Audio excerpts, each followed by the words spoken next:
Hi ඔයාලට. ඔන්න අද මම ඔයාලට කියලා දෙන්නේ රසයට අලවැදුමක් හදාගන්නේ කොහොමද කියලා. ඉතින් මුලින්ම පෑන් එකක් ලිපේ තියලා පෑන් එකට තෙල් ටිකක් එකතු කරලා තෙල් ටික හොඳින් රත් වුණාට පස්සේ අපි මේකට උම්බල කඩ එකතු කරනවා. ඉතින් මම නම් අද එකතු කරගත්තේ තෙල් නෙවෙයි බටර් ටිකක්. ඉතින් බටර් එකතු කරලා අලබැදුමක් හදාගත්තට පස්සේ ඒක හුඟක් රසයි. ඉතින් ඔයාලත් try කරලා බලන්නකෝ. ඔයාලට බටර් නැත්තම් පොල් තෙල් උනත් මේකට එකතු කරගන්න පුළුවන්. උම්බල කඩ ටික රන්වන් පාට වෙනකම් විනාඩි 3-4ක් මේ විදියට බැද ගන්න ඕන. උම්බල කඩ ටික බැදීගෙන එනකොට අපි මේකට කපාගත්තු ලූණු එකතු කරනවා. ඊට පස්සේ ලූණු එකතු කරලා ලූණු ටිකත් විනාඩි 5ක් විතර හොඳට තෙලේ බැදෙන්න දෙනවා.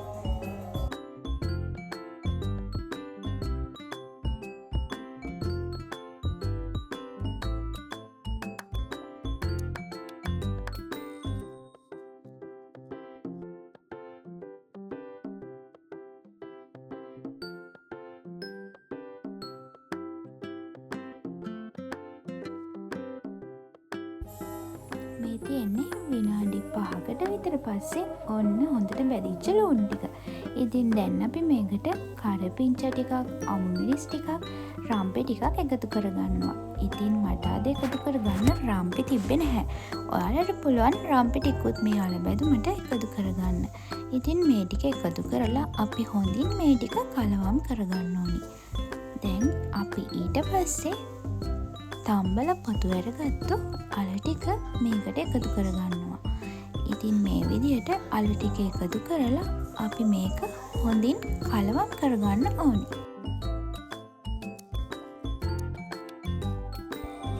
දැන් අපි මේකට කහ කුඩු ටිකක්, ලුණු කුඩු ටිකක් එකතු කරලා මේක අපි හොඳින් කලවම් කරගන්න ඕනි. ඉතින් මම ඔයාලට අද අලුත් ටිප්ස් එකක් කියලා දෙන්න තමයි යන්නේ. අලබැදුම හදද්දී අපි මුලින්ම කෑලි මිරිස් එකතු කරගන්න හොඳ නැහැ. අපි කෑලි මිරිස් එකතු කරගන්න ඕනි අලබැදුම ලිපෙන් බාගන්න විනාඩි 3-4කට කලින්. එතකොට අලබැදුමට ලස්සන පාටක් වගේම හොඳ රසයකුත් ලබා ගන්න පුළුවන් වෙනවා. ඉතින් ඔයාලත් මේ ටිප්ස් එක try කරලා බලන්නකෝ. මේ විදිහට හැදුවම අලබැදුම හරිම රසයි.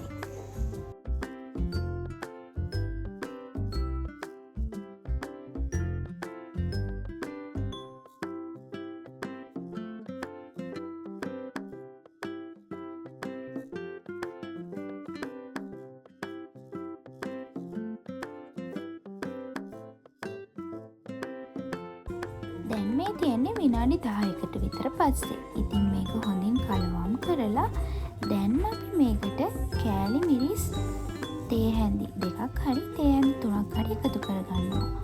මොකද ඔයාලගේ සැර අනුව ඔයාලට කෑලි මිරිස් මේකට එකතු කරගන්න පුළුවන්. ඔයාලා සැර ගොඩක් කන කෙනෙක් නම් ඔයාලගේ රසපදම අනුව ඔයාලට කෑලි මිරිස් එකතු කරගන්න පුළුවන්. ඉතින් දැන් මේ කෑලි මිරිස් ටික එකතු කරලා අපි අලබැදුම හොඳින් කලවම් කරගන්න ඕනේ. කලවම් කරලා ඉවර වෙලා අපි මේක විනාඩි 3-4ක් ලිපේ තියලා හොඳට උයා ගන්නවා.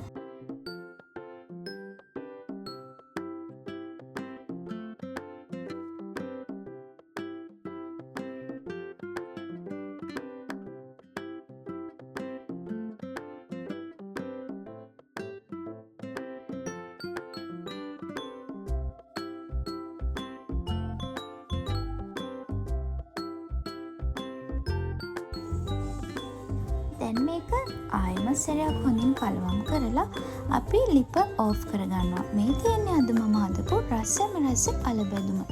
ඉතින් ඔයාලටත් මේ වගේ වීඩියෝ ආයෙත් බලන්න ඕනේ නම් මාව subscribe කරලා තියාගන්න.